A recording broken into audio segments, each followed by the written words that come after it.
She kept a list. Not of enemies. Not of crimes. A list of names, real names, buried in glass jars, under an apple tree, in the backyard of a house in Nazi-occupied Warsaw.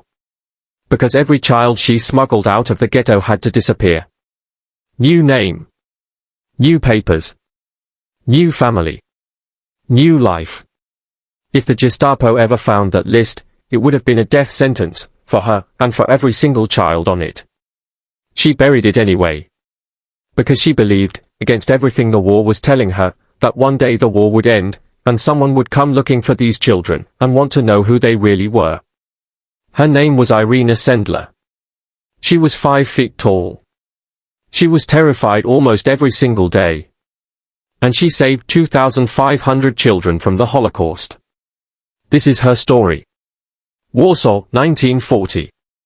The Nazis have carved out a 3.4 square kilometer section of the city and sealed it behind a 10-foot wall topped with broken glass and barbed wire.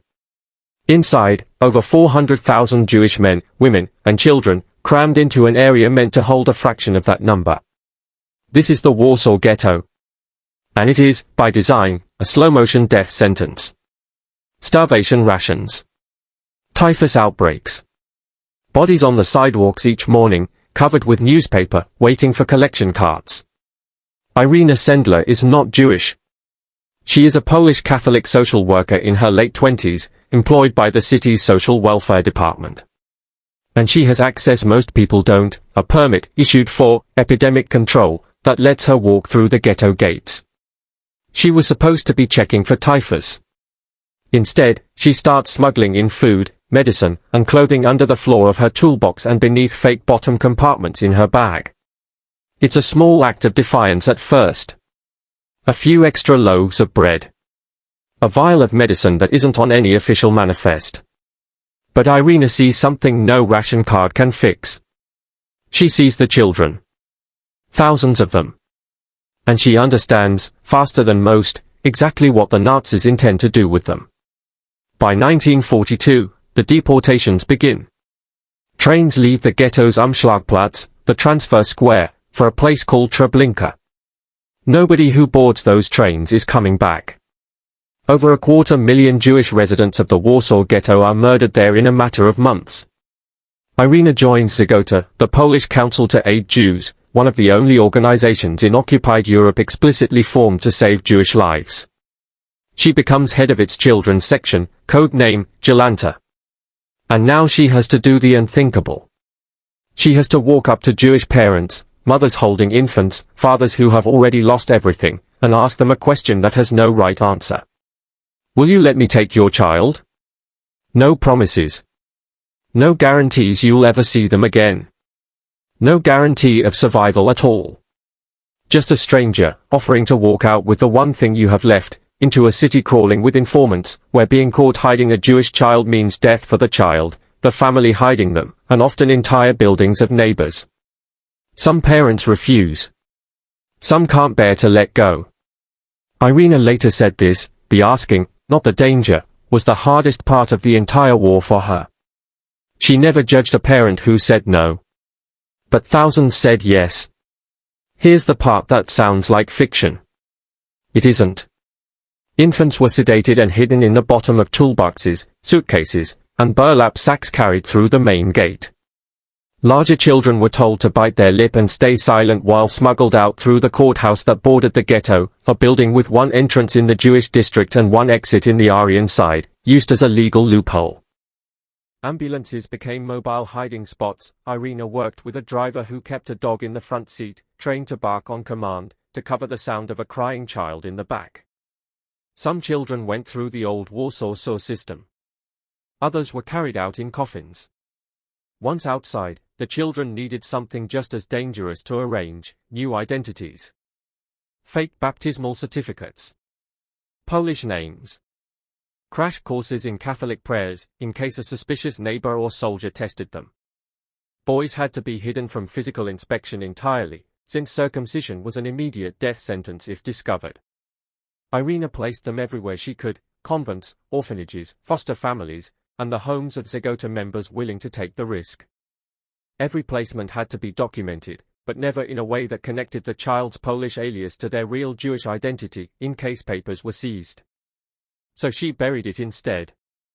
Literally. 2 lists, on thin cigarette paper, rolled into jars, buried under an apple tree in a colleague's garden, the only surviving record linking each child's new name to the family they came from. It was an act of faith in a future she had no evidence was coming. October 1943.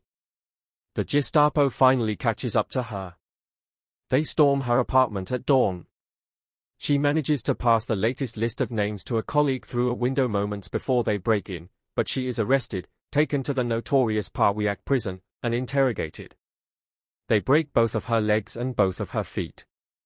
She never gives up a single name. Not one child. Not one safe house. Not one member of Zagota. She is sentenced to death by firing squad. On the morning of her scheduled execution, Zagota does something almost as audacious as the rescues themselves. They bribe a German guard to falsify the execution list, marking Irena as already killed. She's pulled from the line, beaten and broken, and told to disappear. For the rest of the war, Irena Sendler lives and works underground, literally a wanted woman, presumed dead by the occupying government, still running rescue operations for Zagota under a new alias, still writing names on cigarette paper, still burying jars. Warsaw is liberated in January 1945. Irena, still recovering from the injuries inflicted at WWII, walks, some accounts say limps, back to the garden. The apple tree is still there. She digs. The jars are intact. Inside, the real names of roughly 2,500 children, cross-referenced with the false identities she'd given them and the families who took them in. She hands the list to the Central Committee of Polish Jews, hoping it will reunite children with survivors. But the war has already done its worst. The overwhelming majority of the parents on that list were murdered, most at Treblinka. Only a small number of children were ever reunited with a surviving relative. Most of the 2,500 grew up under the Polish names Irena gave them, many never fully told, for years, of who they had originally been. She had saved their lives. She could not undo what had already happened to their families.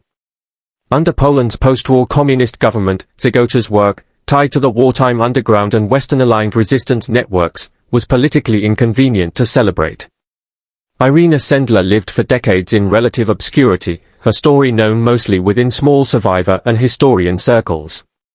That changed in 1999, when 4 American high school students in Kansas wrote a short play, Life in a Jar, for a history competition, based on a brief mention of Sendler they'd found in an old magazine clipping. Their research tracked down Irena, then in her late 80s, still living in Warsaw, and the play brought her story to international attention for the first time in decades. She was later awarded Poland's highest honors, recognized by Yad Vashem as righteous among the nations, and nominated for the Nobel Peace Prize in 2007.